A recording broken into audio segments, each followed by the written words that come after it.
Bonjour, pour ceux qui ne me connaissent pas, je m'appelle Nathalie, j'habite à Sydney, j'ai 34 ans et je suis passionnée par la nutrition. Je suis à la base personal trainer, j'ai des problèmes de santé qui m'ont conduit à me passionner pour la nutrition. Donc aujourd'hui, en fait, j'ai envie d'aborder avec vous plusieurs sujets. Le premier sujet, ce sera ma santé.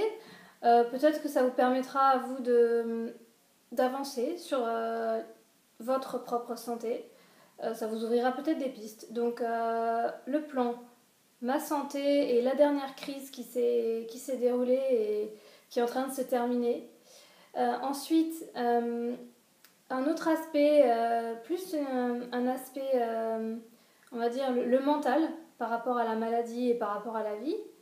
Ensuite, je voudrais parler des dernières émissions que j'ai regardées depuis Sydney. J'ai vu que Julien Venesson a fait une intervention sur France Inter et le professeur Joyeux a fait une intervention sur France 2. Et enfin, je voudrais aborder avec vous le concept d'épigénétique qui pour moi est un concept révolutionnaire et qui me donne beaucoup d'espoir. Donc, on va commencer par l'aspect santé et cette dernière crise qui m'est arrivée. Voilà, en fait, ça a démarré exactement le 24 juillet.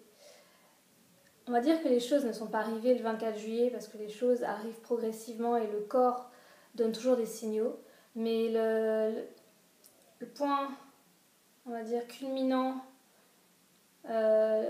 les choses ont été assez sévères pour me réveiller en fait. Bon, j'en reprends parce que mon français il est horrible. On va dire que le début de cette crise, les événements ont été assez marquants pour que je dise oui voilà, c'est le début et il y a quelque chose à faire, c'est violent.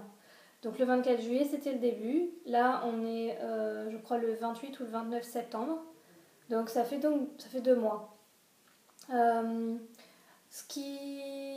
Donc pour le rappeler pour ceux qui ne me connaissent pas, j'ai un problème auto-immune qui a démarré quand j'étais enfant et qui s'est progressivement manifesté de plus en plus fort, surtout autour des 30 ans.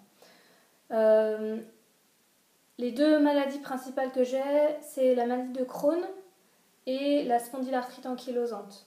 Donc j'ai une maladie de Crohn qui est principalement au niveau estomac, donc c'est gastrique principalement, et ma spondylarthrite ankylosante, elle s'est manifestée surtout au niveau de ma mâchoire. Mais cette fois-ci, durant cette dernière crise, elle s'est manifestée énormément au niveau de la colonne vertébrale, toute la colonne. Voilà. Donc, ce que cette nouvelle crise m'a appris, je ne vais pas le cacher, je suis hyper contente d'en être sortie.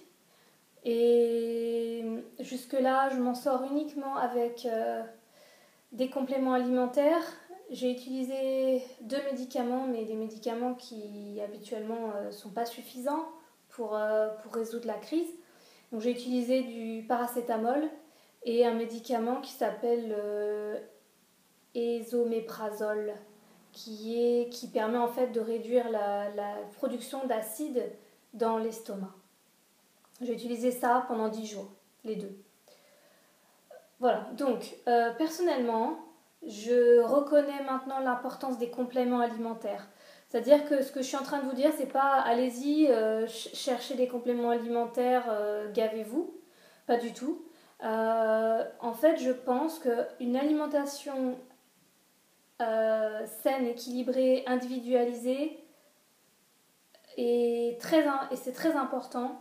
Mais quand on a des problèmes auto-immunes ou autres, une maladie, des autres problèmes, les compléments alimentaires peuvent être vraiment, vraiment utiles. Donc on ne peut pas toujours tout résoudre avec uniquement l'alimentation. Donc ça c'est ce que j'ai réalisé. Et j'ai réalisé que les compléments bien ciblés en fonction de mon cas sont en train de m'aider. Et aujourd'hui, si je veux continuer et rester en rémission, j'ai tout intérêt à prendre mes compléments alimentaires de façon régulière et ne pas arrêter, comme ce qui s'est passé en fait pendant 5 mois. J'ai complètement lâché les compléments alimentaires. J'ai pensé que l'alimentation seule suffirait. C'était une erreur, voilà. Donc voilà, j'ai appris ça. Complément alimentaire, très important. Je pense qu'il y a une vraie science derrière ça. Et c'est un vrai business aussi. Donc tous les compléments ne se valent pas. La façon dont ils sont packagés, il faut faire très attention. Ce qu'ils contiennent, il faut faire très attention.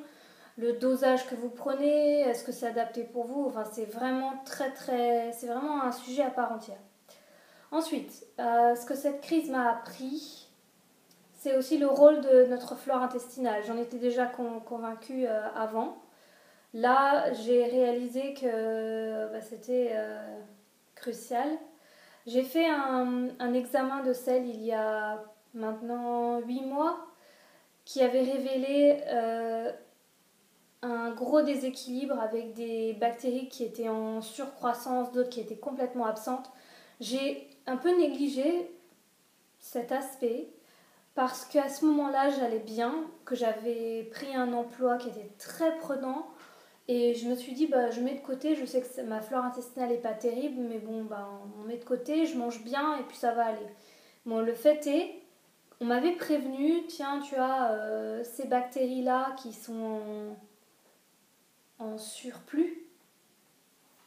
Oui, en surplus.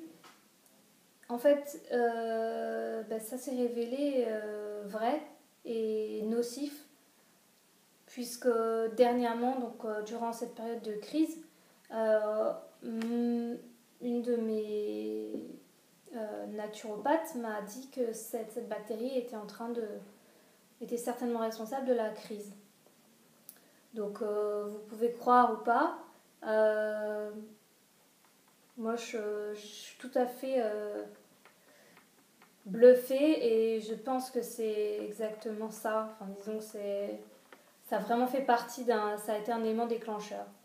Ensuite, je pense que le mental a un rôle sur notre vie, sur notre santé, notre bonheur. Donc ça me fait passer à la partie 2 en fait de cette vidéo où j'ai envie de dire qu'aujourd'hui j'aborde une nouvelle étape dans ma vie où j'ai envie de m'accepter entièrement, sans condition.